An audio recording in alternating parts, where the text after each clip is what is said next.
So we have a Warmoth baked or torrefied ash body. Ash, when it's baked, it's just got this lovely color. The customer would like a burst on this. Now, the wood is pretty dark, so he wants a very subtle burst around the outside edge. You more feel it than see it type of burst. Just a very subtle shading. So we'll probably use a medium brown, maybe a touch of tobacco brown mixed in there to get that effect.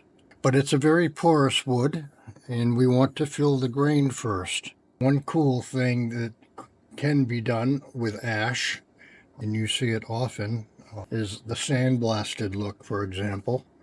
Another example on like a blonde ash is to take a wood filler, stain it with some sumac black dye or brown or some dark color, any color really. Or if you want to accentuate the grain, go with something dark. Mix it with some water-based wood grain filler and pack the pores with that. And then you sand it all off. And the black remains in the pores, and it really brings out the grain of the wood. In this case, we don't want to do that. So, all right, I'm going to seal up the pores with Aquacoat. Not a sponsor, but you can get this at Rockler, I believe. It's just a white gelatinous paste. Probably used that up. I like my coffee. So basically, we're going to just pack it in, or just work it in there. Okay, I'm just going to put it on my painting jig here to let that stuff cure out and dry, and then we'll sand it.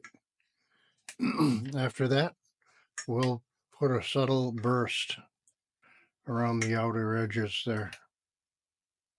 Looks a little splotchy now. Some areas are wetter than others. It'll all even out very nicely. Okay, good morning. We filled the pores with our Aquacoat water-based wood grain filler. And we're going to sand it out with some 600 now.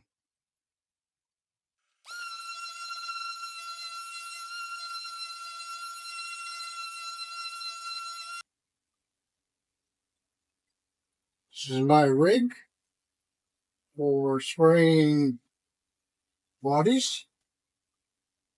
You can spin it all around like that. Go around the whole thing. Just a very subtle burst. I'm going to use medium brown.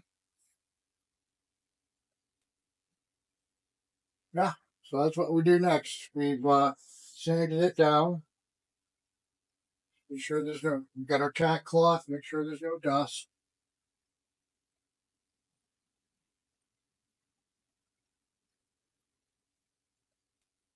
And then after that, we can go ahead and spray our first coat of urethane. Okay, so this is my spraying jig. It is a speaker stand that I cut down, and this is a round plywood base that I put a speaker, one of those receiving inserts that you find on the bottom of a speaker that you put on a speaker stand, and basically just a 2x4. And this actually was a camera crane originally, this part here, that I produced a local TV show on once upon a time. So I've mixed up some medium brown. The color of this wood is it's very rich and yummy. I think to be on the safe side, I'm gonna have to sand this some more.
Okay, what I just did was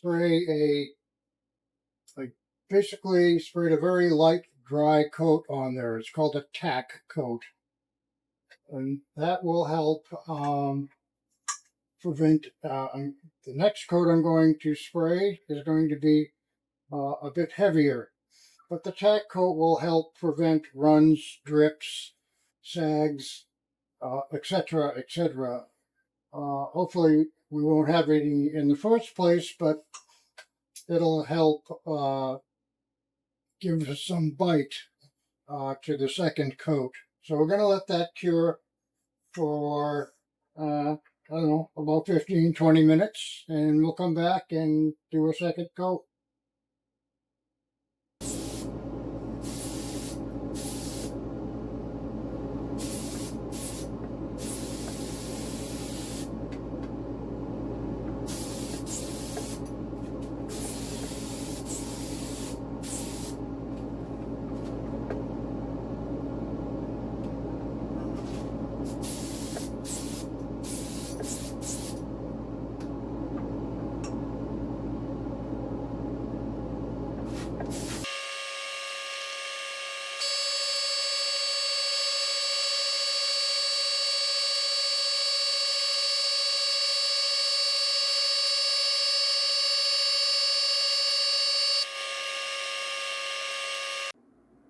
Okay, good morning.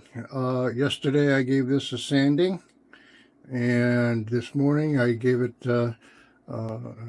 another burst, another run of burst there. It was a little, you wanted it light, but it was a little too light. You couldn't even see it, actually. So we went over it again with the medium brown, and we're going to give it another coat. I will probably give it yet another coat after that, totaling about 4 coats. So you can see, that'll those pores will fill in. I suppose when putting on the pore filler, it would have been prudent to put a sanding sealer on there, but I was concerned about compatibility issues with the 2K, so I just left that be. And we'll just spray an extra coat of 2K, and that should fill in the pores. All right, let's do this. If you're enjoying this channel and want to see more of this sort of stuff, it would really help me out if you like and subscribe. I'd really appreciate that. We've got a lot of really cool stuff coming down the pike, and you don't want to miss it. We're having a great time here. All right, so onward. Let's get some 2K on here, and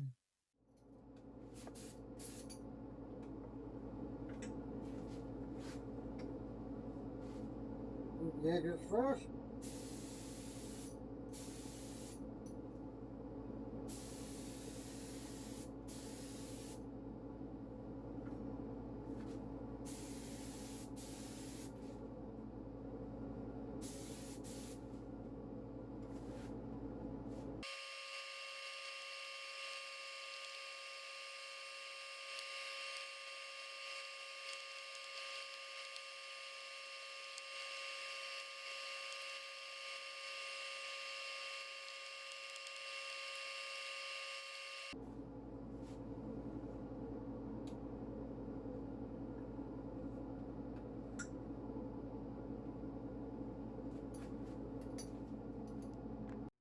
Okay, we have 2 coats of 2K on this Mustang, and we want to try to get it so it's all nice and smooth and shiny. Nice and smooth and shiny. So I got some 600 on here. Gonna wet it down a little bit. We're gonna do wet or dry 600. Let's go.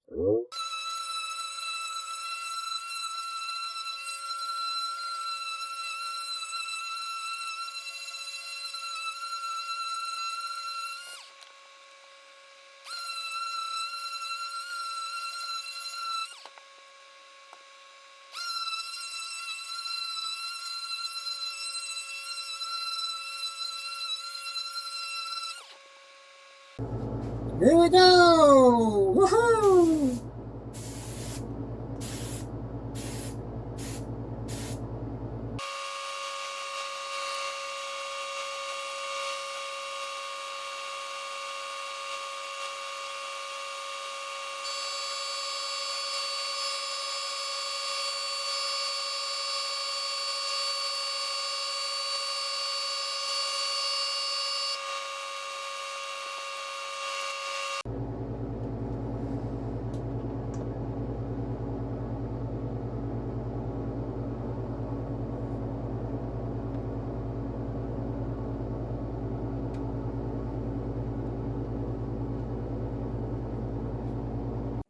Good morning, everyone.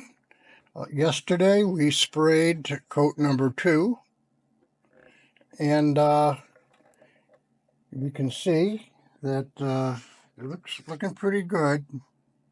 There's a little spot over here that didn't fill in. All those other lines of grain lines were that were there are gone now. Some areas over here, a little boop-de-doo there. On the back, yeah, looking pretty good. I mean, there's a little bit, let's see, a little bit of grain there. Most of it's gone. Some waviness here. A few things here, along this grain. So that was coat number 2. We're going to hit it with one more coat. What I'd like to do is just to give it a light sanding to remove any little lumps or bumps or whatever. It's really pretty minor, and just bring it down a little bit. And so the next coat should probably completely level those things out. All right, here we go.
Coat number 3.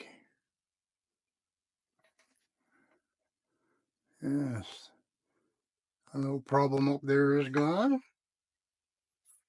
And over here, It'll wave there. It'll sand. I'm going to sand this again, so yeah, nice and smooth and yummy. All the little flecks of dust in there, whatever it is, I don't know. Not a big deal. We're going to sand this anyway, and that'll all come out.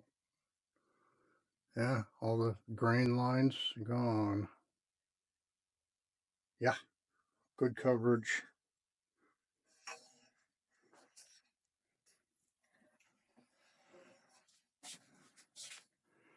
Yep, looking good. Okay, so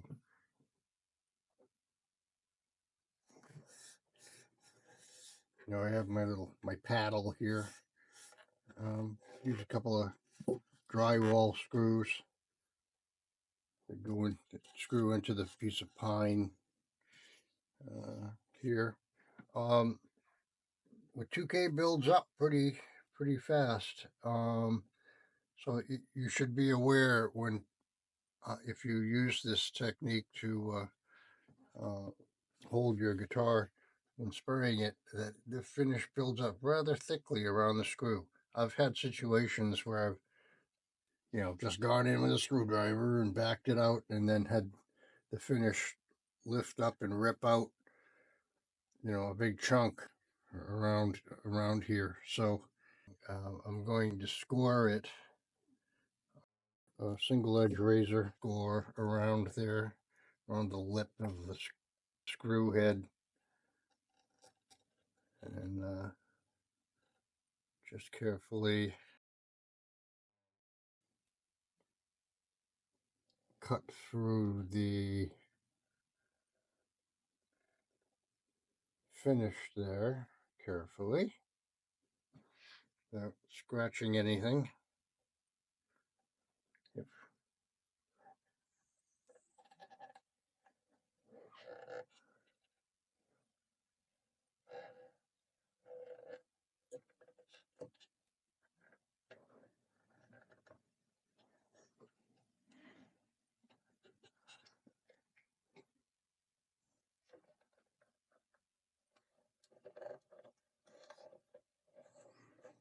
Okay, that worked. It's the type of thing that could ruin your day.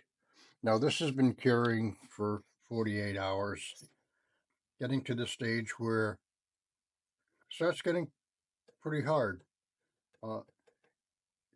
The manufacturer of the finish says, you can sand and buff this, within 8 hours.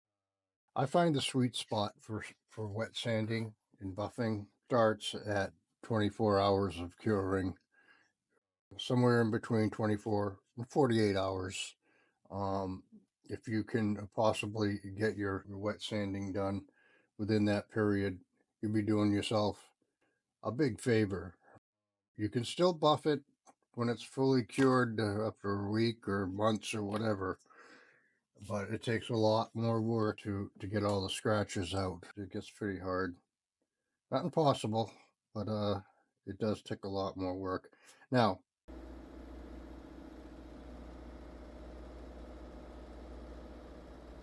keep it moving. Don't let it get too hot. You don't want it to overheat. Yeah.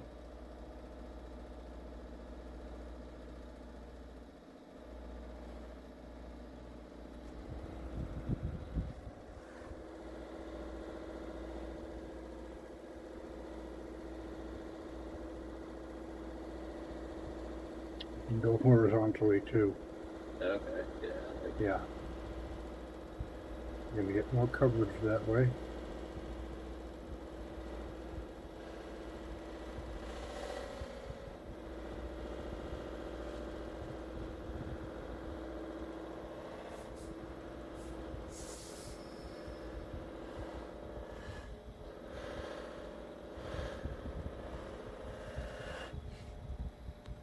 Look.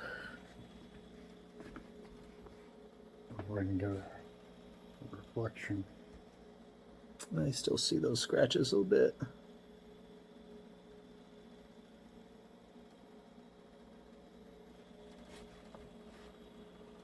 The rest of it looks great, aside from the There we scratches. go. I got it. Yeah.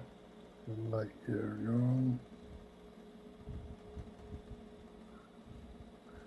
Well, to the camera, it looks pretty good. To the human eye, you can probably look at it. Let me see. Yeah, I mean, those are kind of, I wouldn't call them deep, but Yeah. they're They're deep. not gonna buff out. Yeah, the part, you might want to, Resand it. yeah, you sand it with a 3 or 5. Okay. Yeah. Yeah, I think I went back over it again with the 2. Okay. Or, yeah, the 2000, so. Cool. Yeah. Let me see, my little workstation over here still.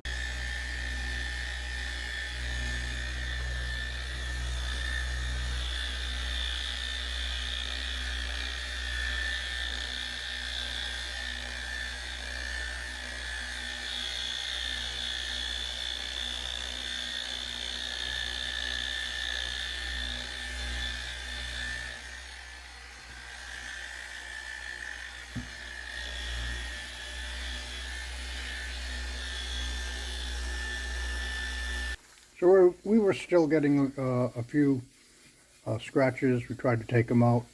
There was something in the sandpaper, and it made more scratches. So we're resanding the back again, and we'll get all those scratches out and buff it again. So I ended up bringing it home, resanding it myself, and buffing it out for Thomas. If you haven't done it before, but, there's a bit of a learning curve, but I've had a lot of practice. So the next thing I want to talk about is the life cycle of the compound as you are using it. It goes through stages of, of maturity. We start out, sort of work it around, work it into the pad. I sprayed a light mist of just a few droplets of water on here and distribute it like that. I'm going to do this section first. I'm going to do a section at a time, like we did with the sanding. At some point during that stage, you'll start to feel more friction as the compound matures and dries out.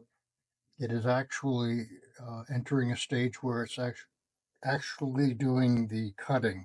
When you feel that stage, what I like to do is I tilt the pad back just slightly and draw that feeling of friction across in concise areas methodically instead of going randomly.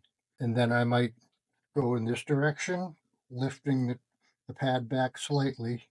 I'm exaggerating just a little bit and drag it. And then I get to this side and I might do the same thing in the opposite direction, lifting it and going this way.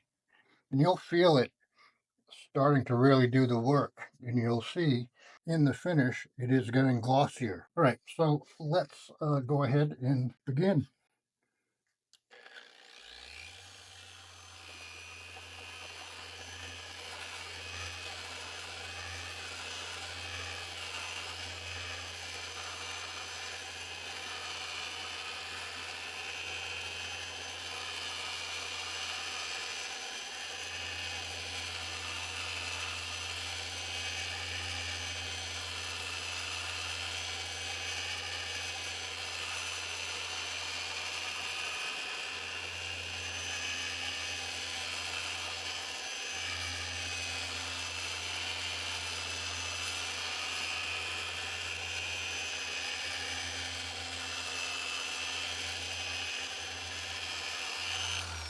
Okay, I'm beginning to feel it, feel a little bit more of a resistance.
I can feel that transition.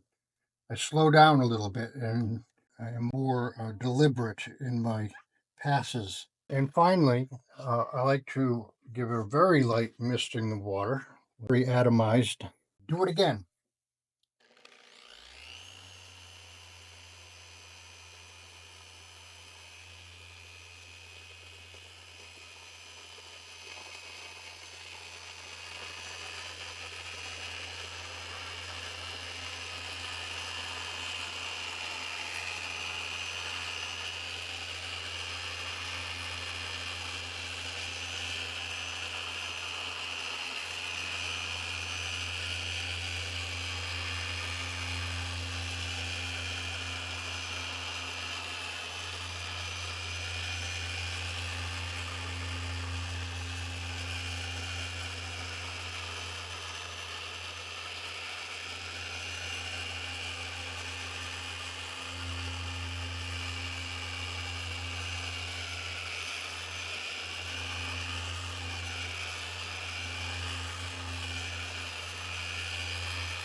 Let's see how we did. This is a microfiber rag. You can use cotton, clean, free of any metal filings, sand, boulders, and make sure it's clean. You can throw it in the washer and clean it after you're done, which is a great idea. But this is super soft. The cheap microfiber stuff you get from the dollar store, don't use it. You're better off using an old t-shirt. All right. Let's see how we did. Oh, that does look pretty good.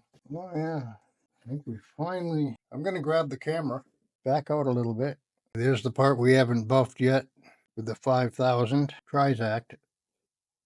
And this is after compounding it with the Maguire's Ultimate Compound. And, yes, I think we got rid of all that haziness. Pretty good. Read the writing on the bulb. Yeah, so there you go. Okay, did the back, and we just finished up the front. I think it's looking pretty good. I don't see any scratches at all. It's shiny. It's beautiful.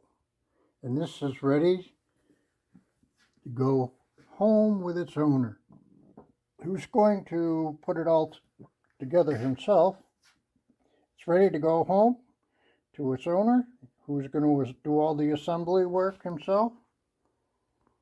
So I'm not going to be playing any guitar demos on this one, but this is all about the finish, baby. Well, that's it for this episode. Thanks for hanging out all the way to the end. Don't forget to like and subscribe. It really helps me out. We're building this channel member by member. We're up to 47 something subscribers, and I really appreciate it. Love you guys. Peace out. Bye.